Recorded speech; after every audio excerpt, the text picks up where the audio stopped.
मैले जिनजीका अगुवा साथीहरूलाई भनि पनि सकेको छु। अब प्रमुख जिल्ला अधिकारीले फोन गरेर तपाईँ छलफलमा आउनुहोस् भनिसकेपछि उहाँहरूलाई पक्राउ गर्ने, थुन्ने भन्ने कुरा चाहिँ हुँदैन।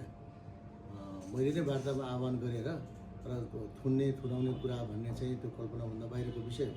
र उहाँलाई मैले टेलिफोन संवादमा भनि पनि सकेको छु, तपाईँहरू ढुक्क भएर आउनुहोस्।